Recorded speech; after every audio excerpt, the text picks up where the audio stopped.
Okay, let's quickly run through some rules of summation.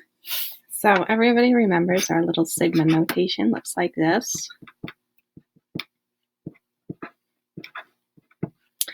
And we said that this one is the index. It tells us what letter we're using as for our term number. This is the number that we're starting with. This is the upper bound. This is where we're going to end, the term that we're going to end.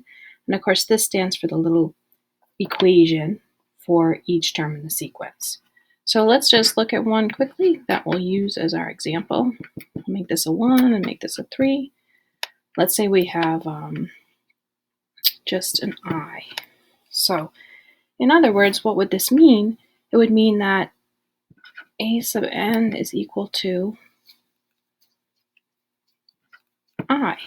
So every time I put a number in for my term number, this will tell me what my term value is. This is the formula for that, right? And a sub n, sometimes we think about it as y and x. So this would be our term number, and this would be our term value. So if you're thinking about it like this, so this is I, or in other words, our term number, and this is a sub n, which is our output.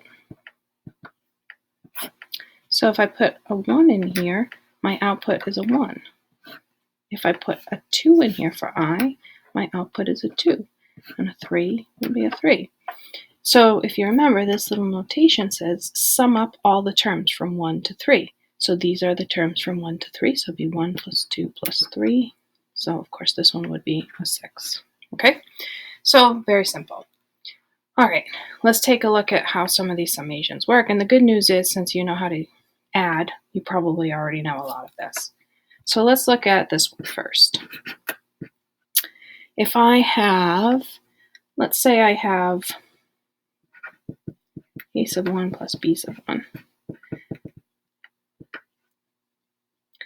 This is actually the same thing as this. And we'll look at a number in a second so you can see what I'm talking about, because I think sometimes these little formulas make it look much harder than it is. So let's think about this for a second. Let's put some numbers in so we can imagine what this looks like. Let's say that we're going from 1 to 3. We'll just make it small to make it easier for our examples. Let's say this one is a 2i, and this one is a 3i.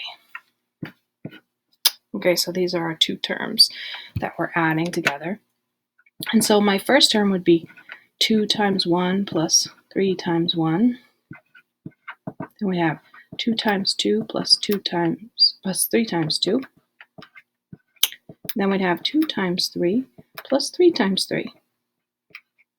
This is what it would be equal to, right? And so that's just very basically what our definition of a summation is, right? That's where I get that. Okay, so let's take a look at this. Since addition is commutative, one way that I could look at it is I could say it's the same thing as 2 times 1 plus 2 times 2 plus 2 times 3, and then just add the 3's together. Right? Everybody agrees that we would get the same number whether I add the 2 and the 3, the 2 and the 3, the 2 and the 3, or if I add up all the 2's and all the 3's, right?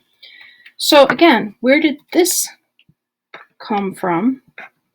That was this little part here, right? That's where all of these came from. And where did this little part come from? It came from here. That's where all of these guys came from. So really what we did was, if we write it this way, it's like pretending we have two different sequences. We have one where we're taking 2 and multiplying it by our term number, and we have 3 and multiplying it by our term number and adding those two together. So it's like writing it this way.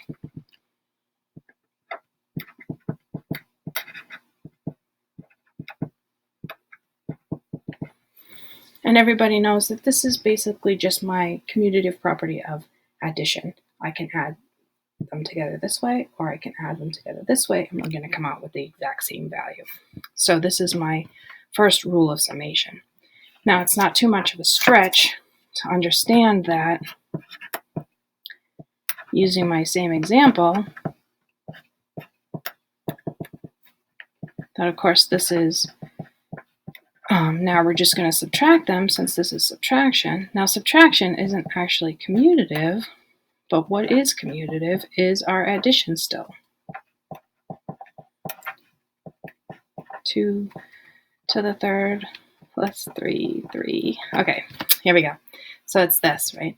But another way that we could write it is 2 times 1 plus 2 times 2 plus 2 times 3. And then if we subtract all of these ones, of course, that's going to make each of these negative. And it would be exactly the same thing as this one. So I've just rewritten the same idea over again.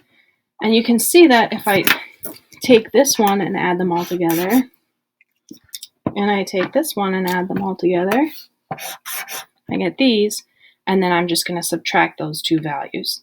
That would give me the same as subtracting it each time and then adding those values together. So that's my second rule. Now the next one, this one is one that for some reason gets people all worked up. Let's look at this one. In this case, this one is saying that we're summing up something that's a constant. So what would this equation be like? It would be like y is equal to c, or y is equal to a number. So think about it. What would that look like if I graph it? So let's pick a number to try because it makes it easier again for our brain to understand if we pick a number. So instead of c, we'll use 2. So this is like y is equal to 2. Well, this is an equation that when we graph him, he looks like this, doesn't he? Where if I put in a 1, I get out a 2. If I put in a 2, I get out a 2. If I put in a 1/2, I get out a 2. It doesn't matter what I put in, I'm going to get out a 2. So in this case, if I'm summing up this sequence, this is actually going to be equal to this. It's going to be that number times the number of terms, or the number of times that I'm using that number. And again, it makes sense if you think about it with the number, because of course, what does this mean? It means my first term is going to be a 2, my second term is going to be a 2, and my third term is going to be a 2. Or in other words, 3 times 2. Okay? All right, now the very last one that we probably have to talk about is this one.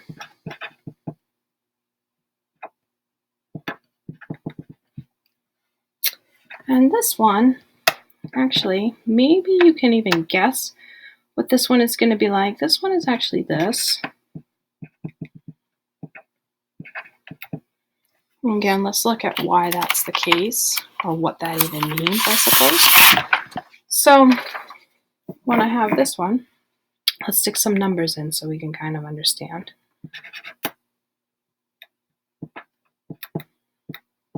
Let's make it a 3. So let's say I have 5 times, well, we can even just keep it simple, like this one. All right, so I'm claiming that this is my term with the I in it, right? And this is the 5. This is my term with the I in it, and this is my 5 in my example. Okay, so I'm claiming that this is true. Let's take a look. So what one would this one be? This would be, it would be 5 times 1 plus 5 times 2 plus 5 times 3. What would this one be? It would be 5 times, well, it would be 1 plus 2 plus 3. And hopefully everybody can see that if I just distribute these, then it's actually the exact same thing as this one. So it's kind of factoring out this coefficient and adding up all the things on the inside and then multiplying that sum by 5 rather than multiplying each of the terms by 5. And so you can use these rules of summation to make the summations easier to figure out. And later on, actually, you're going to use them to find limits and all kinds of things in calculus. So they're good to know. And they actually are mostly just common sense if you think about them as addition, because they follow the rules of addition.